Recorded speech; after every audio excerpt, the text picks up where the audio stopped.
That's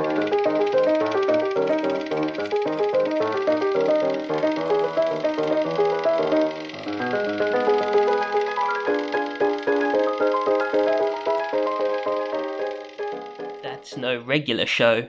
It's the Sink or Swim podcast. Nice.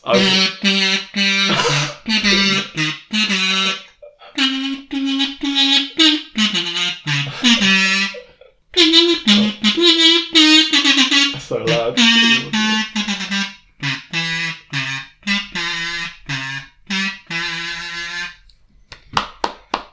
Thank you very much. I didn't hear you tuning up. Very insightful. Yeah, well, you know. Didn't even know you owned that. Once you just have a John Williams level of talent like me, you can just immediately slip into the correct key. Perfect pitch, though. Perfect pitch, yeah. I didn't even know you owned that. Where was that from? I bought it especially. That's incredible. Thank you very much. So welcome back to the Sink or Swim podcast, if indeed you are a returning listener. If not, welcome to that fucking mess for the first time. I'm Prentice, and with me is my good mate Jules. Hello. How are you doing, Julius? Julius Pestano. Oh, are we debuting this concept? Are we? I hope we're Debuting? You've always been Panther Cop. Panther Cop. Yeah, I'm good. Yeah, I'm excited. I'm a bit nervous about this because although like we're not exactly drowning listeners, I still like. I don't know. It feels like what we're doing. Obviously, as you would. I'd be surprised if you didn't know. We're doing a Star Wars special. May the 4th be with you. Indeed. But, oh yeah, happy May 4th. Yeah, this is going out. Happy May the 4th. And yeah, I don't know. It just was such a thing. Like in terms of like film scores and like film music, this is kind of one you can't fuck up. This is like one of the big. This is like the equivalent of doing pet sounds of like if we were doing music podcasts or something. So yeah, definitely. I've slightly felt that pressure, especially like in like the research. You just like I mentioned this to you briefly yesterday, but like reading about John Williams' body of work is dizzying. Like I genuinely felt it dizzying going through researching about him and reading about what he's achieved and stuff. Like let alone like it's just incredible to imagine like that life. Like I found it difficult to even conceive of his career reading about it, and he did it. He did that shit. Yeah, yeah. He must.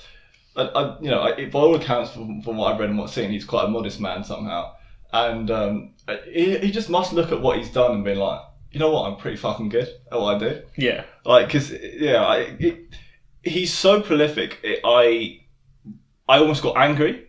I was like, no. How is that fair? You haven't done that as well. Fuck off.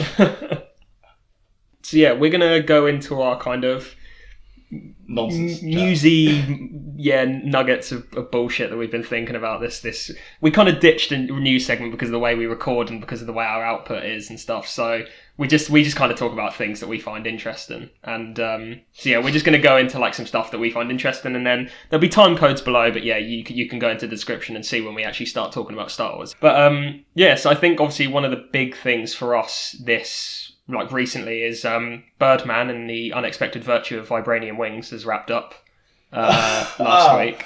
Oh, I thought you were talking about Harvey, whatever it's called, that Adult Swim show. I was like, what is this obscure reference? Yeah, no, carry on. So that's finished on Disney Plus to kind of like for the most part pretty Quiet positive. Applause, I would call it. Yeah. Smatterings of applause. Like, it's not like generally positive.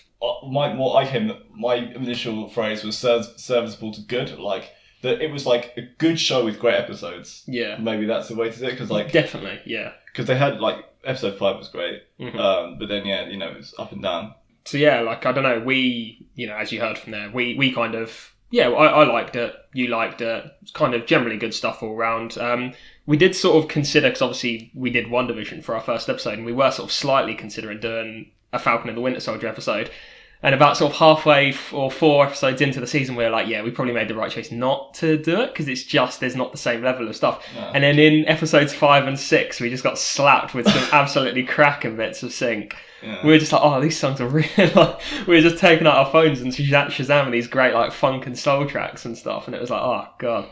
But I still don't think, obviously, it's all the way there. Still not enough, yeah. For a whole kind of thing. But I wondered if there's anything sort of in your... Is there anything that come to mind? Do you sort of remember any of the stuff in the show that sticks out to you? There's three tracks, two bits are like soundtracks, so like previously released music, and then one bit of score. So there's a reworking of Star Spangled Man, which plays in the original Captain America film, where Steve Rogers is announced as like the new poster boy, and they sort of brass banded it up.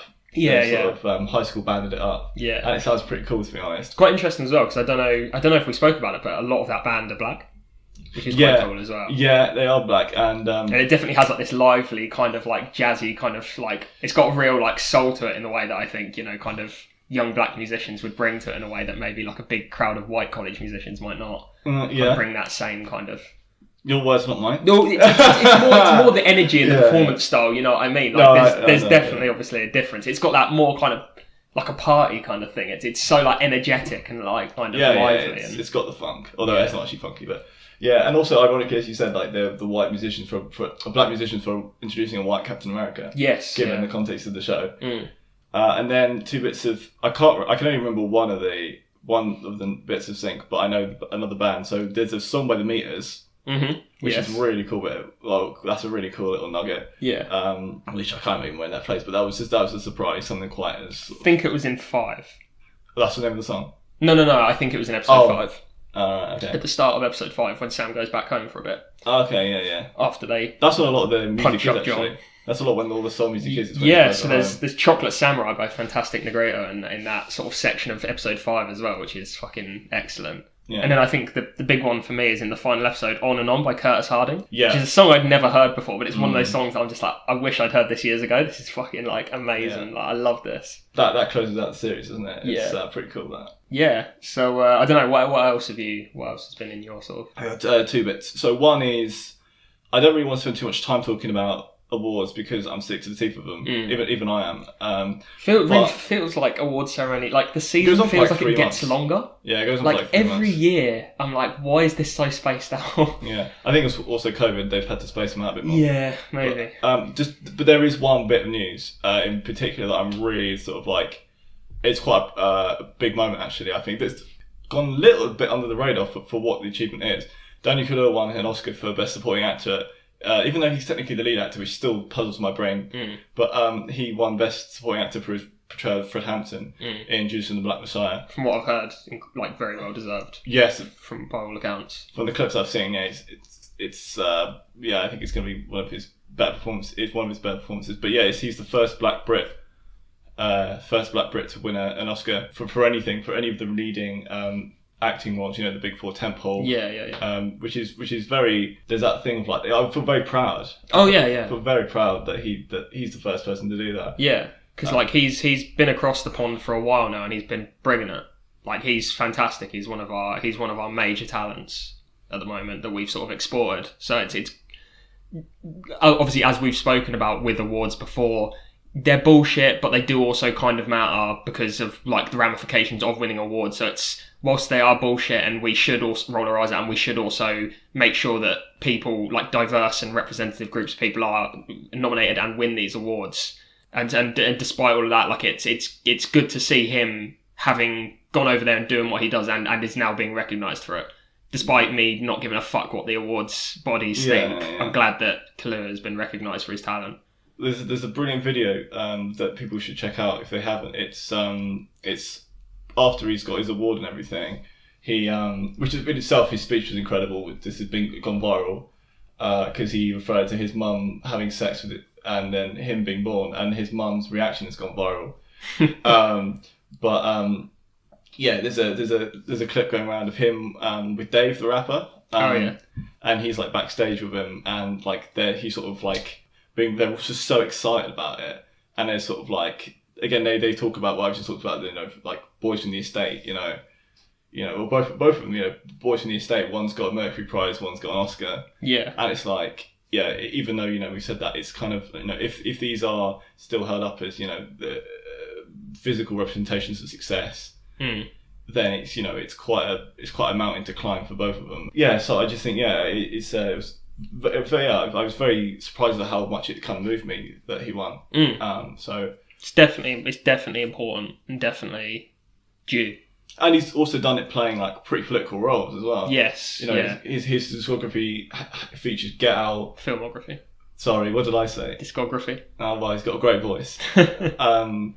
Features Get Out, which is obviously one of the sort of premier like social satires of the last few years. Queen and Slim, which is a comment on police brutality. Excellent film, by the way. Yeah. If you haven't seen that out there, watch that.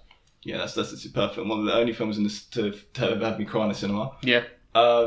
Also, he's in like a small role, but he's also in Black Panther. Yeah, his filmography the last few years has been like quite.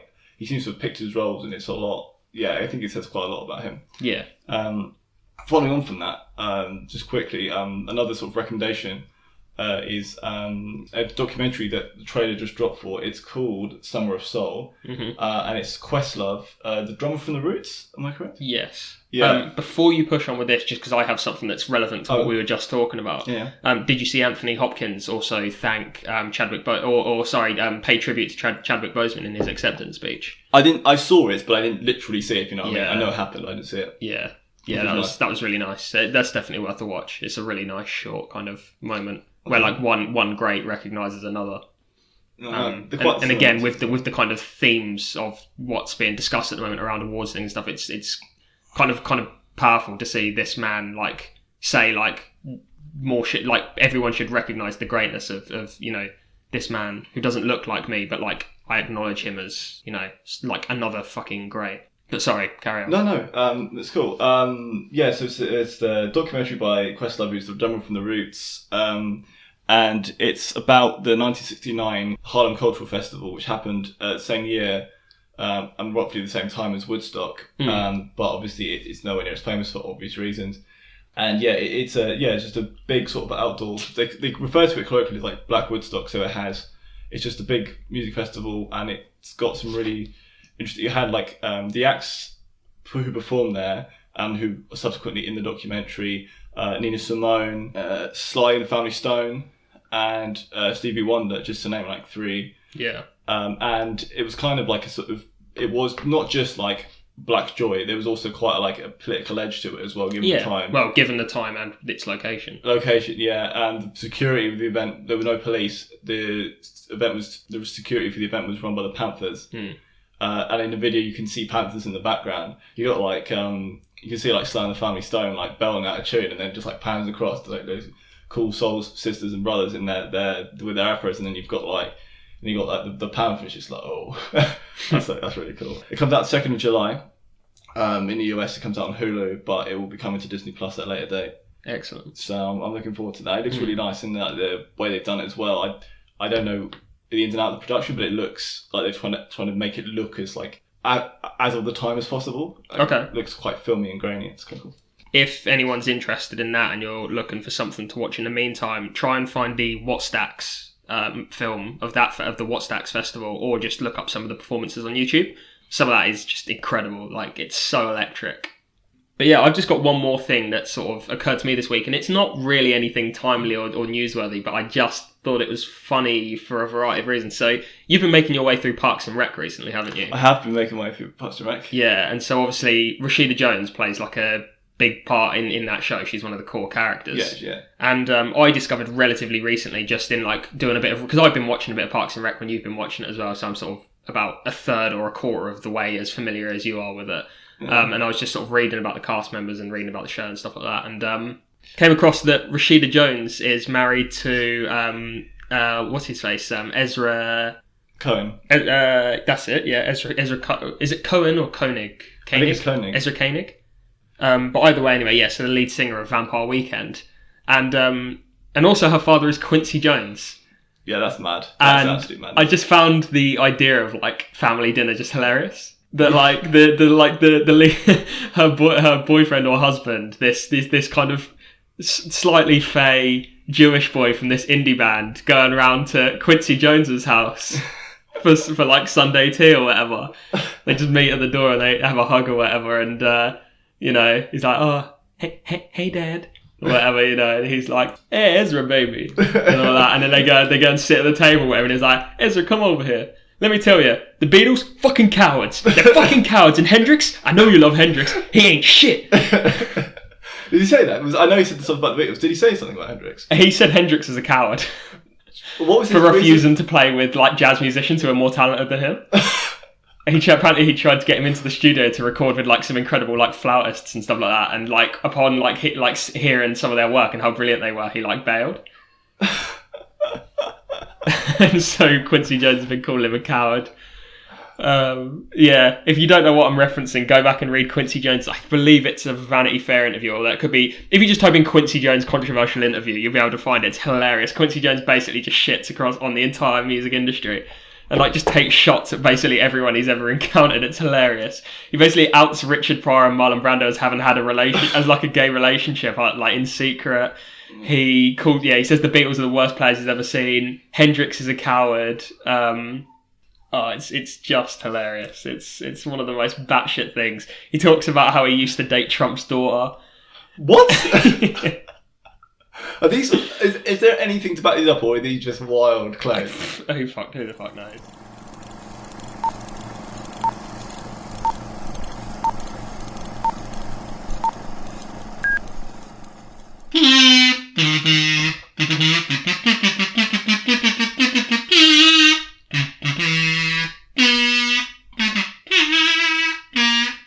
Yeah, no, that's enough of that. So yeah, obviously, as you've seen by the title, we are doing A New Hope this week as part of our celebration for May the 4th. So yeah, we're going to be going through kind of the history of the score itself. We'll talk about John Williams, we'll talk about the way the music's used in the film, and yeah, we'll sort of make it through. So I thought a good place to start, and normally when I do these sorts of things, I start by talking about like the director, and going back through their body of work a bit and like what they've done over their career, and then I'll talk about the composer and go back through what they've done and stuff. But you don't need it for these guys. Like everyone knows, like George Lucas has not got the most expansive body of work, but everyone knows he's the Star Wars guy. Yeah. And the Indiana Jones guy, like Lucasfilm. I mean, it all speaks for itself basically. Yeah. So I'm not even going to bother with that. But I am going to give you some sort of backstory on John Williams, just to set the scene of like where he comes from and what he's achieved throughout his life. So John Williams, I believe he was from one of the boroughs of New York. I should have written it down to be honest, but I can't remember which one it was now. I'm going to say Queens very tentatively. Again, I haven't written this down, but he wasn't born there, but he grew up there. Yes, he moved there. He moved there when he was young. Very young, yeah. He actually started off really as a pianist and trombonist, and was actually more of a jazz player than a classical player or a composer or anything. So not only is he a composer and conductor, but also a pianist and trombonist. And we'll jump forward a bit, because just to tell you like what this man has done. I know I said I wasn't going to go through his body of work, but can I jump in? I've got a cool little bit of trivia about him, which kind of relates to his earlier life. So before we get to his work, his dad was also he was a famous not famous. He played in like orchestras and he was a musician. Yeah, and he worked on the music for Citizen Kane, Vertigo, and Psycho because he worked with Bernard Herrmann. Oh, okay, famous film composer who did like all the like. Right, you said John Williams' dad worked on those films. Okay, as a musician under the like the direction of orchestration of Bernard Herrmann. Yeah, cool. And if you want to keep the lineage going, John Williams' son is Joseph Williams, lead singer of Toto. Yep, the lead singer of Toto is John Williams' son. Incredible, absolutely incredible. Oh, wow. What a musical lineage. That might be the best bit of trivia you've ever dropped on this podcast. That's incredible. It's insane, isn't it? So yeah, I mean, just to give you an idea of this man's achievements, it's not fair. John Williams himself, he has composed the music for Jaws, Close Encounters of the Third Kind, Superman, E.T., Home Alone, all the Indiana Jones films, most of the Jurassic Park films, Schindler's List, the first 3 Harry Potter films, Fiddler on the Roof, The Poseidon Adventure, The Tower and Inferno, and TV shows like Lost in Space, Land of the Giants, and Gilligan's Island that all have iconic themes in their own right on television. So when you take all that keep that in mind, he's composed the score for 8 of the top 25 highest grossing films of all time. Is that all? Yeah. But I mean... I'm joking. Honestly, I know, but also like you can look at that either way as like I wouldn't be surprised if it was more, but also 8 is insane. Yeah. Given that he's only been scoring for like films in that time of before him and after him. So yeah. With 52 Academy nominations, he's the second most nominated individual after Walt Disney himself. And also that doesn't really count because Walt Disney is just the head of the company that wins all the awards. Exactly. He's doing fuck all, so apart from being a racist. Yeah. Gotta bleep that out. So John Williams was drafted. I didn't really just swear that badly. Love it. John Williams was drafted into the Air Force in 1951 for 4 years, where he ended up playing the piano and brass and conducted and arranged music for the US Air Force Band. Oh. And he attended music courses at the University of Arizona as part of his service as well. So the man basically never saw any active duty. He was basically drafted into the Air Force, and immediately they were like, oh, we've accidentally drafted in our, this generation's Mozart. I mean, we're going to keep, luckily they were like, yeah, you carry on doing music. We're not going to make you do anything. You can just carry on doing music, basically. And he moved to LA in the late 50s, where he worked as a session musician for people like Henry Mancini. So, he believed he actually played on the Days of Wine and Summer. And he worked with Bernard Herrmann, Alfred Newman, Jerry Goldsmith, and loads of other iconic composers of that era. Some of whom have been previously mentioned on this podcast. John Williams played on music that we've listened to by them. Oh shit, nice. Which is incredible in itself. Musician, Not only as stuff he's composed, he's also played on incredibly iconic pieces of music that basically everyone knows. So yeah, is there anything you want to kind of... he also did the music for the 1984 LA Olympics. He did, yeah. Yeah, which is, I think that was a nice little, well not nice little, but it's interesting, yeah. Yeah. So I would say John Williams, from what I've read and, kind of what you see online, generally when people talk about him, he's most accurately classed as a neo-romanticist composer. So the romantic composers, obviously, we know as like Tchaikovsky, Wagner, Strauss, those kind of people. Everyone knows that. And, I mean, it's the era of romanticism. Yeah. It's the era of romantic art. The era he basically presents a return to, the style of music that they made, which is to say, intense emotional expression, associated with their work. And in particular with their concept of the leitmotif or leitmotif, where you use short recurring musical phrases over and over again in the grander pieces of music that you compose. And those little pieces are associated with specific people, places or ideas. So as soon as you hear a certain character appears or a certain thing happens or a certain location appears, you hear the same bit of music each time that occurs. And so you come to associate the piece of music with that character, that place, that theme. And that was what a lot of these romantic composers did. They basically told stories. A lot of their operas or their kind of, their more really long form kind of grand compositions were basically narratives. Hence why it takes about 4 hours to play some of them. Yeah. And also, just a little thing, we'll get to the actual Star Wars score itself, but it was quite interesting when watching a documentary recently is that, as you say, he brought back that big 50s sort of symphonic score, which actually got out of favour in the 60s. A lot more source music was being used and a lot more they were bringing in a lot more elements of the time, so jazz and folk and stuff like that. So the sort of Star Wars is in itself a bit of a throwback to the kind of 40s and 50s big serial things, the Mystery Men sort of things. Yeah. And this music was also a return to that kind of thing. So Star Wars basically reinvigorated the orchestral score. Prior to Star Wars, it was all about kind of jazz and stuff, wasn't it, really, in scores? And then Star Wars basically set the template for what film scoring has probably remained since it came out. Pretty much, it's obviously people experiment and go in different directions, but in general, the majority of films do the orchestral stuff. You just had that brief period between sort of the 40s and the 50s through to the sort of mid-70s. And then Star Wars came along and just changed it back again. So Williams' work on Star Wars overall features between 50 and 70 leitmotifs. And this makes it one of the largest caches of themes in the history of film music. But what I found interesting is that apparently it still doesn't come close to Howard Shore's work on The Lord of the Rings and The Hobbits, which apparently has many, many more. But across all of the films, John Williams has somewhere between 50 and 70 themes for characters, locations, events, which is insane. But also... because they're so memorable as well. The thing is, I reckon me and you could probably remember the majority. If we heard them, we'd be like, oh, this is associated with something. You just know it. Yeah. But what I found crazy, there's so many, and 98% of them are iconic. one in the original trilogy. Well, there's two characters that don't have themes, which is mad. So Han Solo doesn't have his own theme.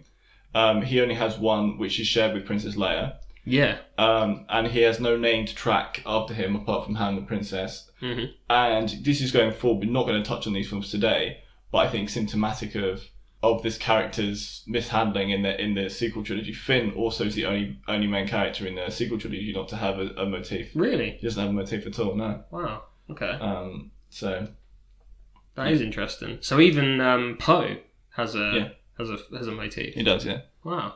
So yeah, I think to kind of set the kind of, because this is supposed to be about A New Hope, and we've sort of been talking more generally about Williams, but to kind of set the story for A New Hope, I guess, George Lucas, the director, he was this relatively no-name director at the time. He'd made a film called THX 118 or something along those lines, right? 138? 138, something like that. It's like a kind of dark, dour sci-fi indie film. And he was this relatively kind of untested director. I think after that he then made American Graffiti, right? With Harrison Ford?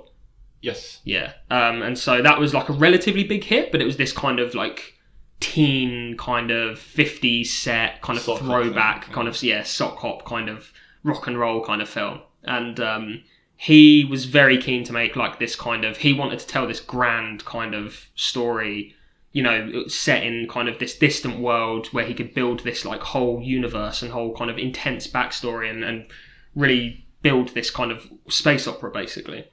And the whole making of Star Wars was pretty much like kind of a disaster in a lot of ways, and a lot of people expected it to just be terrible. He was basically given no budget. He was like bounced around between teams, and every team and cast member who worked with him didn't really like him because he was a very reclusive man, and they thought the dialogue was terrible, the world was incomprehensible and stupid, and everyone thought it was just going to be this flop. And so they completed shooting, and George Lucas took the film in its rough state to Fox, and he'd sort of compiled it together and edited it. It wasn't its final cut, but it was like kind of close to what it ended up being. Without the music, I'll say, which is the way that films generally go, is it's sort of the music being attached to the film is kind of one of the last steps of the filmmaking process. So yeah, he took it to Fox anyway, and they loved it. A lot of the higher-ups at Fox, I believe one of them cried and said it was the best thing he'd ever seen. That feels a little bit hypocritical. It's odd, but there we are. He one of the higher-ups who saw the first cut of the film said it was like... Well, we know the first cut is, that's very... Yeah, but yeah, they then thought, oh my god, we've got something incredible on our hands. This is going to be a huge hit. And so I think he then got more budget and was allowed to kind of, he had more faith put in him. And this is where his mate Spielberg comes along. So George Lucas had like quite a good relationship with Francis Ford Coppola and Steven Spielberg, obviously two gigantic directors who were around at the time as well. And John Williams was hired for Star Wars on the recommendation of Spielberg to Lucas from his previous work on Jaws. Oh, yeah. So Williams had obviously done Jaws, and Jaws, obviously everyone knows the music from Jaws as well. So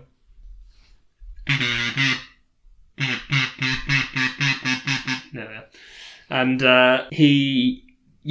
John Williams was tried and tested. Everyone knew how incredible this man was. And originally, though, he was only hired to consult on music editing choices and to direct Lucas in his use of pre-existing classical pieces that Lucas wanted to use in the film. I find that fascinating. Yeah, that's really interesting, isn't it? In a similar manner to 2001: A Space Odyssey, which itself was an influence on Star Wars, and you can see why Lucas kind of wanted to incorporate. I don't think that's actually, given what we know, what Lucas became, you'd think, oh, that's classic, like kind of weird, stupid decision making from George Lucas to want to use pre-existing classical tracks. But actually, looking at 2001, I'm like, oh, actually, that's not a mad decision because that could have potentially worked. Without knowing what Star Wars became, I'm like, that's actually not a terrible idea. But he believed that using these pieces that the audience already knew would give them an emotional familiarity in this like bonkers world that they didn't know.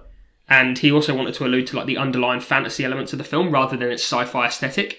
Yeah. He loved the sci-fi aesthetic and was married to that, but he really wanted it to come across as more of a fantasy. He wanted to tell that fantasy story. And I feel like when I was doing a lot of my research, what I found interesting is like a lot of the words that kept coming up with warmth and familiarity. Yeah. And like, for it's a, I guess ostensibly it's a sci-fi film, but what it is basically is it's part fantasy, part familial drama, and like what John Williams ended up doing was kind of bringing this sort of warm romance to it. Yeah. Rather than like sort of the big kind of brash, quite looming big pieces of like classical music. It's quite, in a lot of ways, the score's quite intimate and warm and stuff. Yeah.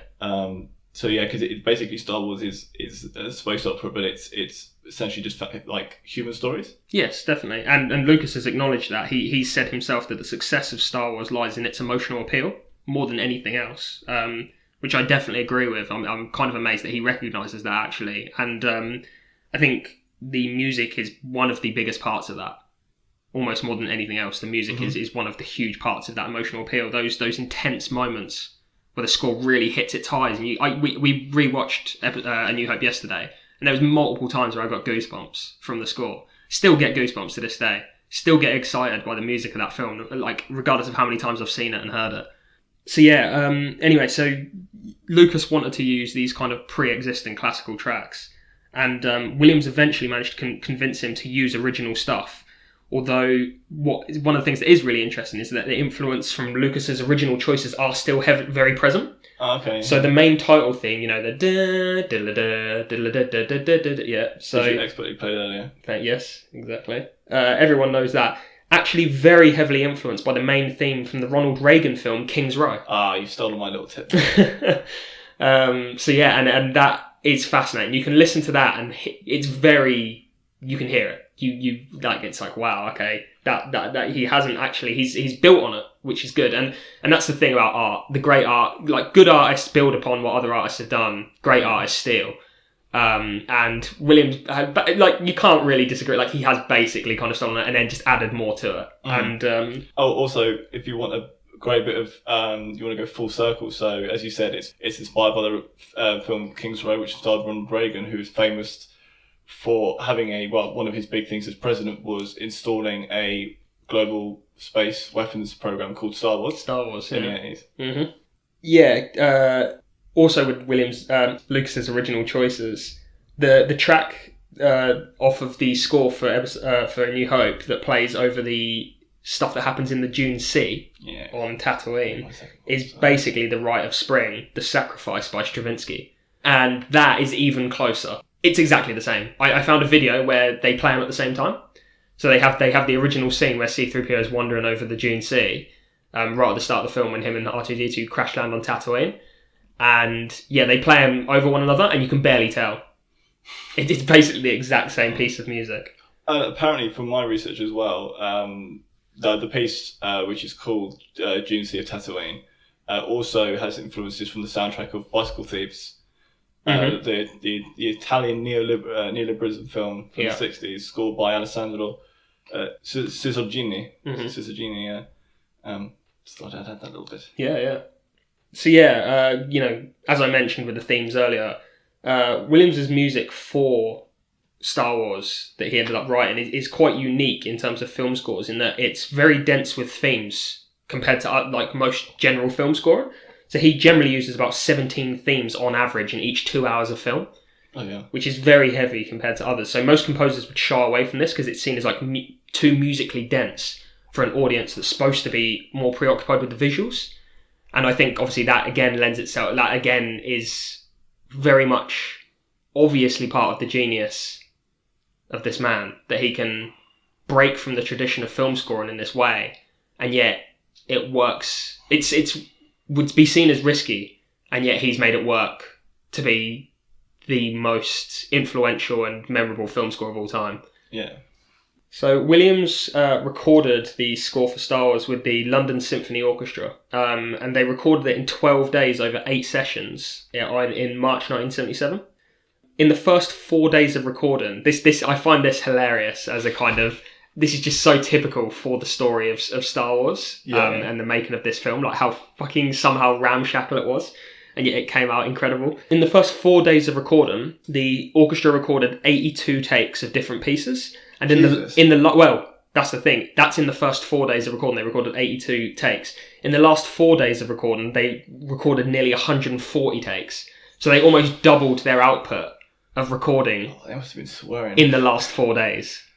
And that peaked with 48 takes in one day at one point in the last 4 days of recording. And I think that really tells a story of like I feel like they panicked. Yeah, I feel like they got given like this incredible pieces of music, and there's probably so much deliberation over like, oh, we really want to get this right over these, you know. And then they hit the halfway mark. They were like, shit, we've got 4 days left, and we've only done 82 takes, and then they're just cranking out takes for the last 4 days, and they always double their output. Like, how insane is that? I bet there was such a panic in that recording studio. And one of the things, again, that's interesting about Williams and the way that he breaks with tradition from composers is in the way that he arranges his orchestration. So in Star Wars in particular, he makes use of a huge brass section and a very comparatively smaller string section. Yeah, I can definitely hear that now you said that. Yeah. And he arranges it with I believe originally the strings are actually further outfield than the brass players, whereas normally you would have the strings closer to the recording instruments because of obviously the way that, you know, the sound is picked up. The brass is much heavier and thicker in sound than the strings are, so you kind of want the strings closer to the recording instrument so that they're picked up more clearly. And he actually didn't do this, I believe. He actually placed them so there was less of them and they were placed further out than they normally would be. And that gives it this huge kind of like heroic kind of brassy sound. There's that real oomph to Star Wars music that hits you in the gut. And I think he recognised the physicality of sound as well as just like the kind of the more temporal kind of way that it works. I think he really recognised, because when we watched it last night again, I made sure that the TV was switched. I made sure that our television had like its bass booster on. I put the surround sound on. I had it all set up, and like it. I think that was part of it. I hadn't done that the time before when we watched A New Hope. I hadn't done that, and I think it definitely hit better last night. Mm-hmm. And I think he recognises the strength of that. And that's quite an interesting sort of way that he operates. That this kind of one of the biggest composers of all time breaks with the form in ways that kind of more left of centre, like avant-garde musicians and composers would. And I read an interesting point from other composers having spoken about John Williams that he actually does, like, it's really interesting because he's huge and commercial, but he actually incorporates elements of avant-garde way more successfully than pretty much any other composer has done before him. Okay. So I thought that was really fascinating. Yeah. So they finished recording, and they had 88 minutes of score after its final edit, after they put together all the takes they wanted to use and stuff like that, and had all the tracks listed. And the album actually only has 75 minutes of the 88 minutes of score that was selected. Okay, why is that? Do you know? I think because of the format at the time, they couldn't get... That was as much time as they could get on it. But that's still the case to this day. You listen to the Star Wars score on streaming, the one that was put out a couple of years ago by Disney, the remastered one, still 75 minutes. So there's 13 minutes of score that potentially is used in the film, or bits of that final 13 minutes are used in the film that we actually don't hear on the album, which is interesting. And to provide musical variety, the music doesn't follow the film's chronological order because of the way that Williams incorporates themes so heavily into his music. They had to really pay attention to how they structured the album, because otherwise, certain tracks coming after other tracks, you would be forgiven in thinking it's still the same track. So they had to restructure it in terms to give it a variety. Oh, that's cool. I didn't know that at all. Yeah. Okay. So the album's in non-chronological order. After the album's release, which was after the film's release, the main title peaked at the number 10 on the Billboard's Hot 100. Wow. And Miko's disco version of the song became a number 1 single in America and in other places in the world. Oh, great. So not only was this film an unprecedented success and was huge, but this score was an unprecedented success in a way that no other film score had been before it. It was huge. The soundtrack became the best-selling symphonic album of all time. Yeah, I mean, that's not that surprising. But... No. And in 2004, it was preserved by the Library of Congress in the National Recording Registry. Yeah. And the American Film Institute have named it the most memorable score of all time for an American film, recorded by a British orchestra. Interestingly, when the film came out, the only awards body who didn't award it solely the award for best score were the Saturn Awards, who gave the score for Star Wars the Best Score of the Year award, tied with Close Encounters of the Third Kind, also by John Williams. So he received one award for 2 of his different bits of output in the same year. And yeah, so like that basically gives you an idea of just like how incredible this was. You know, it was unprecedented. No one had ever heard or seen anything like this before at the time. And you know, we're heaping a lot of praise on Williams for obvious and very well-deserved reasons, but I also want to give a quick shout-out to Kenneth Wannberg, who is the film's music editor. Oh, okay. He really deserves a share in the praise of how iconic the music is, because without him editing the music and cutting the parts that he does to the iconic scenes with like cueing it perfectly. Oh, yeah. Like, the music is incredible and stands alone, but I don't think he's managed to make it even more memorable. Because we associate certain pieces of music just with like the right bits of imagery.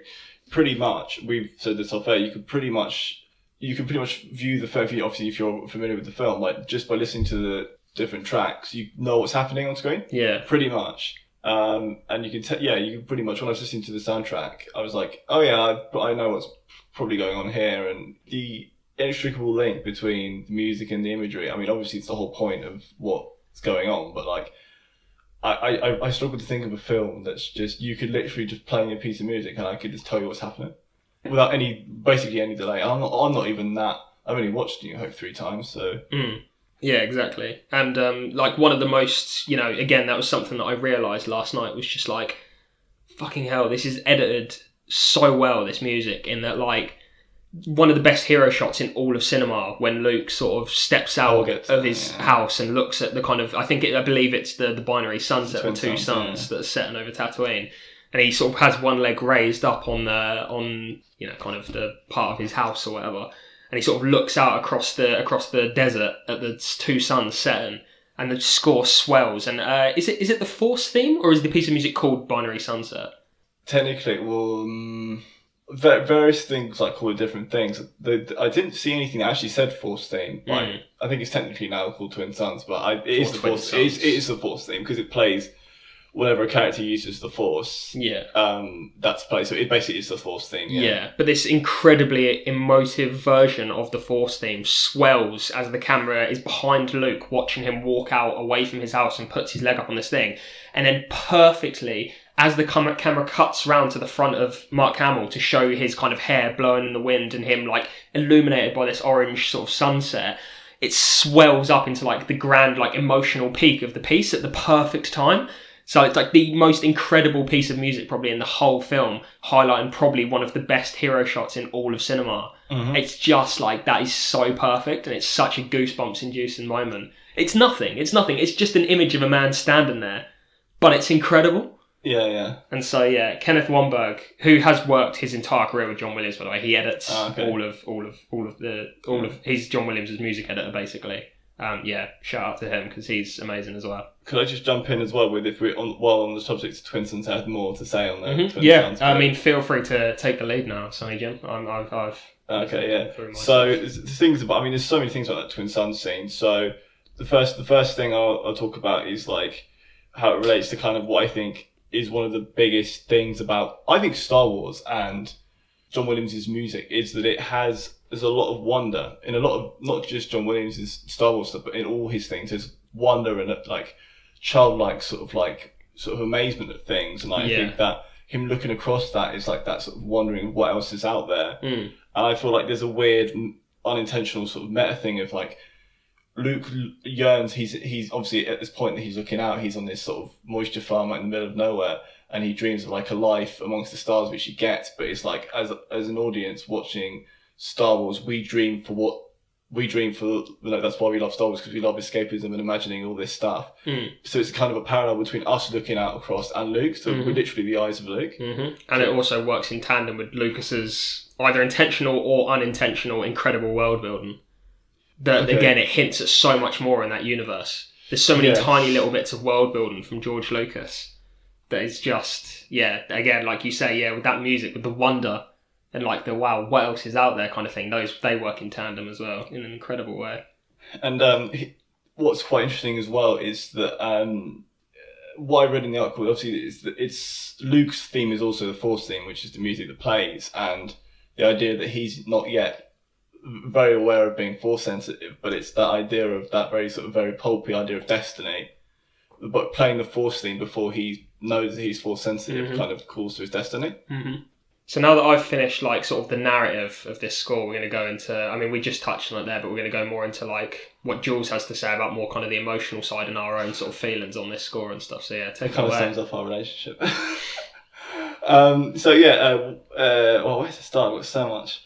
We'll leave the comedy stuff to the end. Well, one of the things I think is that kind of is interesting that sums up again the sort of dichotomy of Star Wars being this big, larger than life adventure, but also very kind of in a way that the score is also once very big and emotional, but also very kitsch and camp as well. And I feel it's interesting. You've got all the brass that kind of is the heroic stuff, but you've also got like the little bit of the woodwind, which kind of is very kitsch and camp, and kind of also I think it helps paint them as not just swashbuckling heroes, but they're also the underdogs. Yeah. That's quite important to sort of. It's also very fantasy. Yeah. Which again is that kind of it's almost like a lot of that little woodwind or like little piccolos and flutes are often associated with like woodland creatures and like nymphs and fairies and that kind of stuff. So it kind of again grounds Star Wars in Lucas's more fantasy intentions. I think it very subtly actually tells you that this is more a fantasy film than a sci-fi film. Oh yeah, okay, yeah. And the Jawas are almost like the nymphs, the trickster nymphs or the trickster kind of fairies or whatever. You know what I mean? Like there's a lot of subtle stuff at work here that kind of, it's giving you something unique whilst also telling you what to expect so that you never sort of get your hopes up for something that it isn't. Like, this isn't 2001. This is Conan. Yeah. The music, I think, that plays a lot, very similarly to when they're, when all the Jawas are happening, get captured by the Jawas, and when it very much reminds me, with all the kind of very kitsch kind of woodwind stuff, it reminds me of a lot of Boosh music. Okay. There's a bit where Jules is referencing the Mighty Boosh for anyone who hasn't seen it. Cult British sitcom. Do you mean like the womp, womp, womp, womp, and there's like dur dur dur dur dur. Yeah. That stuff. Yeah. All that stuff is it's very much that. Yeah, that weird sort of that very like, weird kind of plinky plonky sort of stuff. Stuff. Yeah, that's exactly It's very And talking of the brash score. One of the things that's again, Star Wars is one of those things where sometimes you can't fill in gaps where it's not there. But one of the interesting things is we won't be covering one of the most iconic bits of score, which is in Episode 5, which is the Imperial March. But what I found fascinating was that Darth Vader, even though he makes a pretty impactful entrance into the film, he doesn't have the Imperial March, doesn't play, and instead is like a sort of rush of brass that goes do do do. Yes, yeah. And it's quite interesting, I thought, because it's not just one bit. It does happen when he's on screen a lot, so it's kind of like his 4 motif. Yeah. Which I found quite interesting. Yeah, I hadn't sort of picked up on that. Yeah. It's pretty similar, I think, that every time he has it is like a sort of rush of... It's like that dun, dun, dun, dun, dun, sort of thing. Yeah, that's the one. It's very sort of obviously militaristic as the Imperial Marches, but it's not quite as like iconic. Another thing is that I'm on rewatching. It's quite an interesting bit, like when similar time period to when the twin sons, when Luke returns and his aunt and uncle have been turned to ash. Turned to bright red bloody skeletons. Yeah. There's a bit where like it kind of plays a kind of a little medley of like the motifs, and Luke stands there, and I didn't notice it before, but he really like there's the real conveying of rage. Yeah. In him, and like it's like because you don't really associate him he's quite a holier than thou figure in 4. But that bit I never picked up on, and the music kind of helps to sort of there's some slightly more sort of creepy stuff in that piece of music when he's looking over the ash of his parents. Yeah. So I wanted to talk about the Tusken Raiders. And I don't know really who to point the finger at in this respect, but Star Wars actually has quite a history of racism, and I feel like we get sonically and visually one of the first of many racially insensitive depictions. Mhm. So the Tusken Raiders, when they're depicted as like barbarians and savages who communicate in grunts and like wave sticks around. Very like portrayed as like very tribal. There's a lot of like symbols and like kind of like sort of uncivilized and stuff. Yeah, kind of nomadic desert kind of tribe stuff. Yeah, which obviously could be portrayed as Middle Eastern cultures, or what's quite interesting as well. The drums played, the music for them is drums, and it's non-Western drums. Yes. I don't know if it's African, but it's definitely sort of. I would say maybe African, or at least non-Western. So I thought that was very interesting. In like a very like non-Western kind of meter as well, like the way that the kind of drum beat plays out. It's very like kind of almost offbeat, or like almost like a weird kind of like, it's not polyrhythmic, but it's kind of like when you have that more unconventional rhythm in a polyrhythm, it's like that one. Yeah. Rather than which is you can sort of associate with like more kind of Eastern cultures and their kind of non-Western style of doing music. Yeah, I definitely see what you mean. Yeah. Which again, in a obviously yes, it is obviously insensitive, and obviously Star Wars is from it's from the 70s, so we can't expect it. It's kind of this horrible double-edged sword, because to Western ears it works in creating this idea of like it's foreign, so like that sets the tone for the Tusken Raiders. To like the ways that our kind of brains have been problematically wired, it works, and it's obviously it's this kind of double-edged sword that you have to wrangle with, because on the one hand it's not great, and obviously I don't think they would do something like that. They've kind of tried to go ways to rectify that in Star Wars. In The Mandalorian, they showed the Tusken Raiders to actually be a much more cultured and kind of misunderstood people than we'd initially been led to thought, which I think is them trying to rectify kind of previous portrayals in Star Wars, and they've obviously gone away from a lot of the racist portrayals of aliens that definitely appear more in the prequels and stuff. But I agree with you. That's a really good point. I'm going to do something perverse, and I've got two bits of stuff from the beginning, from basically the crawl and the last scene, before I talk about the Cantina stuff. Because I feel like the Cantina stuff should come last. Yeah. So the opening crawl, according to I found a tweet by Mark Hamill from an article, where apparently there was before the idea for the opening crawl, George Lucas wanted a Daffy Duck cartoon before Star Wars. Really? You can find that tweet, He says, George apparently, he wanted the audience to know this wasn't going to be a serious sci-fi film, so he was going to have a Daffy Duck cartoon play before Star Wars. Incredible. So that's from the words of Luke Skywalker. Yeah. So. Well, it's quite interesting, because the stuff about George Lucas having wanted pre-existing music in Star Wars rather than an original score comes from the mouth of John Williams, because George Lucas actually denies that. Right, yeah. So, I find it interesting that probably I wouldn't be surprised if a lot of this stuff is true from what we know about Lucas, but I love that he's kind of retroactively been like, no, I didn't do that. Not true. Yeah, I wanted Jar Jar in it from the start. I thought of Jar Jar in the 70s. I wanted this whole film to be about Jar Jar. And then also... He's not this character I made to placate American racism.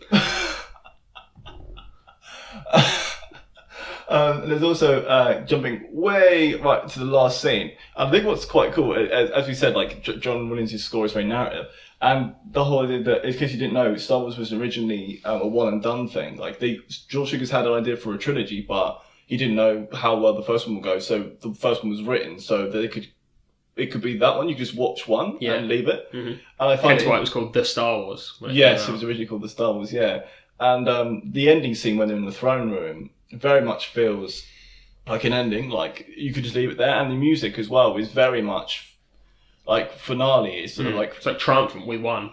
Yes. There's no sense of like, oh, maybe there's something we might have to get back in we might get back in our X-wings. It's like, oh no, we've got the medals and it's all rousing. It's like a royal ceremony. Everyone's smiling and stuff. I just found that quite interesting. It was very like, this was like an end. Yeah, it's very similar to like the music at the end of 6. Mm-hmm. It's just very rousing and quite royal as well. Yeah, it is. Yeah, I think it's one of my favourite bits actually in it. It's just really, it gives me goosebumps as well. What, that final bit? It's incredibly victorious, isn't it? Yeah. It strays the line of being cheesy, but with Williams' talent, I just don't think anything he does can be like too cheesy because it's so good. Yeah. It's often straddles close to it, but yeah. It's just... And it slides straight into straight back into like the end credits, which is obviously the first thing. So it's just like, oh. He's incredibly good at blending his bits of like different bits that he writes together. Yeah. Which lends itself to, comes from his use of themes and stuff like that. But he's incredibly talented at kind of blending all of his compositions together and flowing them into one another. It's one of his many talents, but one of the ones that I think should be held in highest regard. And now we should get into the it's going to have so much fun. We're going to get into the cantina. We're going to get into the famous cantina stuff. You had some vibes.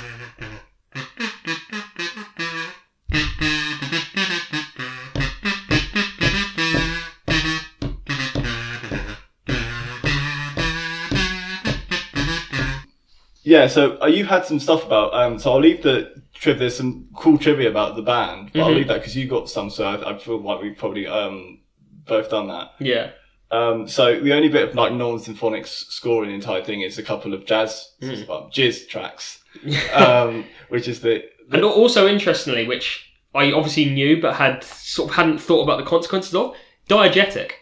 It's a piece of diegetic score, which is interesting, which is fascinating. Which is not common for sci-fi.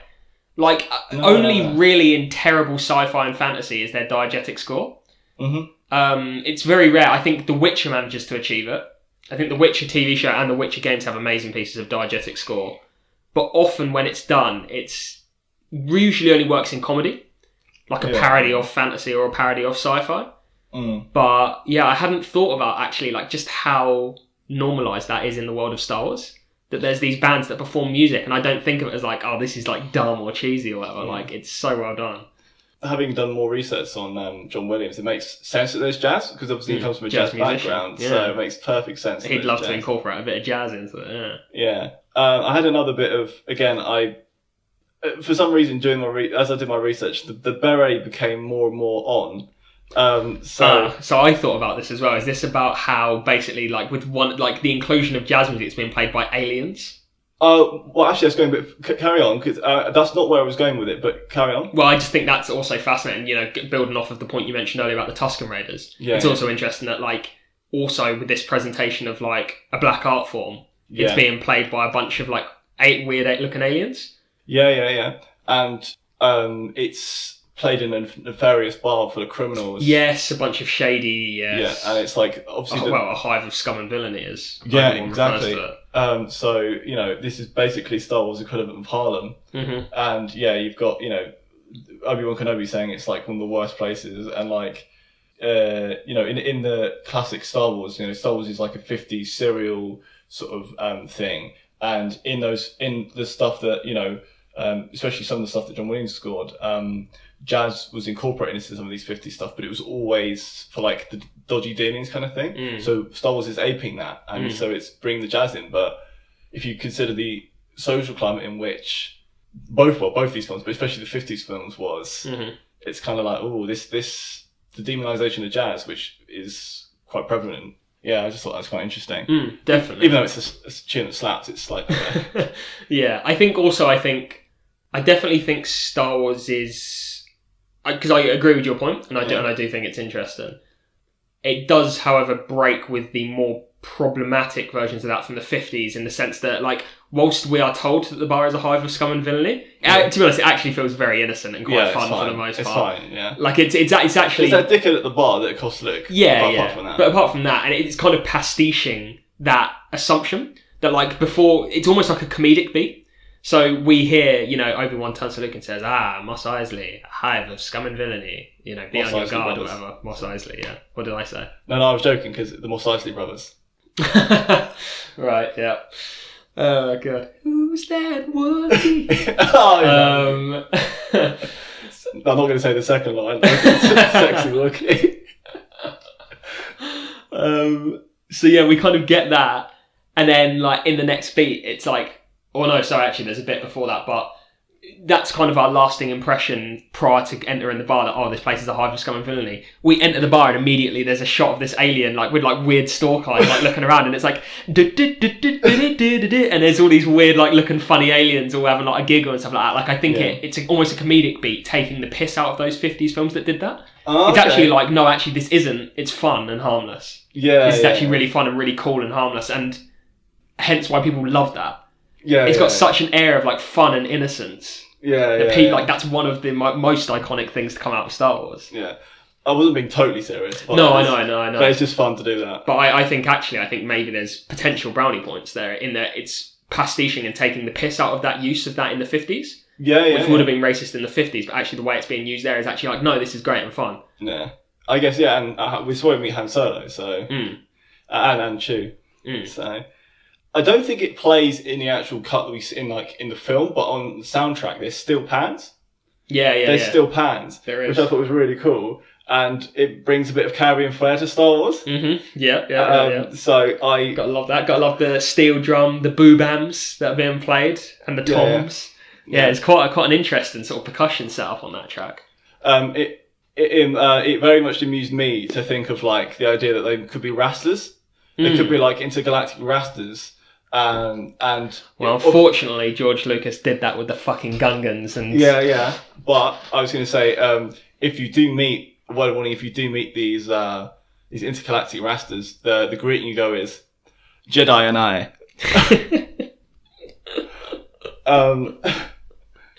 And on the topic of like Rastafarianism and sort of that Caribbean culture, I did find two absolutely incredible reggae remixes of Star Wars tracks. Oh, brilliant. So there's just called Star Wars by A4 Reggae Orchestra, and it's like a rootsy kind of like Bob Marley-esque track. Oh, excellent. Yeah, it's really cool. It's got slight little dub noises as well, like dub sound effects as well. It's really cool. And then what might be the best thing I've ever come across is something called Imperial Reggae by Pananoni All-Star Skull Orchestra from 2016.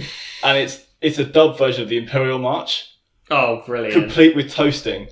Oh my god. Which has the line, the Lord Invader. It's incredible. Excellent. And also, continuing with it's a surprising amount of dub I've got in this. The Cantina band also, what they actually called, Prentice? What the Cantina band actually called? The Cantina band are actually called Figrin Dan and the Modal Nodes. That is a incredible name. I love that name. And I'm gonna tag team that with the name of the song they play is actually called Mad About Me. Mad About Me. Yeah, I had this down. It goes 3 layers deep. It's jizz music. It's Figrin Dan and the Modal Nodes, and the song is actually called Mad About Me, something I wasn't aware of until yesterday.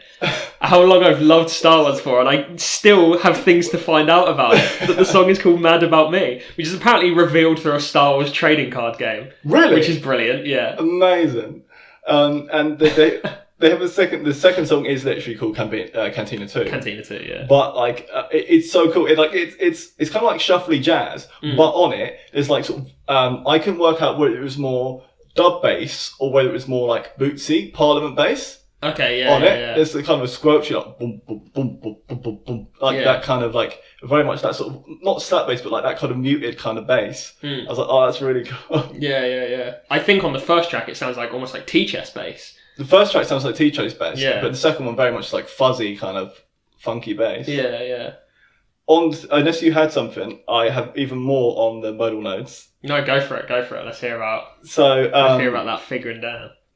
There's another band in the Star Wars universe that comes out in 6, which is called the Max Rebo Band. And apparently, Fingrin, what's his name? Sorry, Figrin. Figrin. Figrin. I'm not Fingrin Dan.